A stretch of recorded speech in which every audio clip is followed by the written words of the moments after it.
First, this nominee is not square on his taxes. Like others on Wall Street, he has opted out of paying his fair share of his Medicare taxes. The IRS has gone to court twice to ban this particular scheme that Mr. Bessent is using. Treasury policy says what Mr. Bessent is doing is against the law. Apparently he disagrees, and maybe he'll pay his Medicare taxes sometime down the road.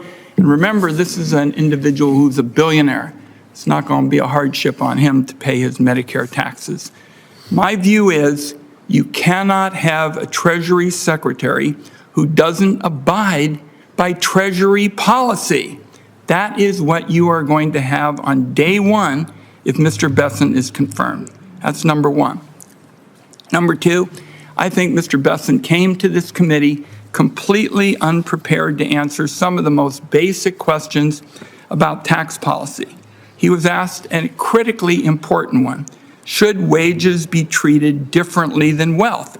This is the central debating question, colleagues, on taxes about whether the ultra-wealthy should get a better deal than people who work for a living. Mr. Bessent bobbed and weaved a little bit and basically said, that's just the way it is. You might as well have said, let them eat cake. And that's what we're dealing with here. Last point I want to make deals with an issue that came in writing last night provided by Mr. Bessent. According to news reports, longtime Trump advisor Boris Epstein ran a quid pro quo scheme during the 2024 campaign. He told certain people seeking cabinet appointments that if they paid him hundreds of thousands of dollars, he'd push Trump to nominate them. After reading these reports, I felt that the committee needed an answer to what actually happened. So in December, I sent a letter to Mr. Bessent and the Trump transition with straightforward questions about this. Last week, I asked Mr. Bessent about it in our one-on-one meeting.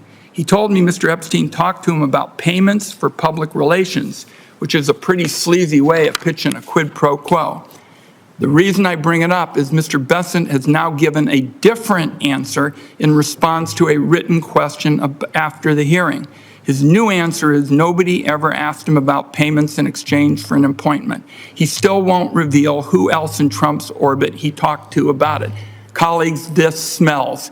It is a significant question that warrants additional follow-up. So for the reasons that I just outlined, I think we ought to have somebody in this job who pays his Medicare taxes. I think we ought to have somebody who treats people who make wages fairly and not just people who are well-to-do. And third, because there are significant issues surrounding, Mr. Epstein and the nominee, I urge my colleagues to support this to oppose this individual.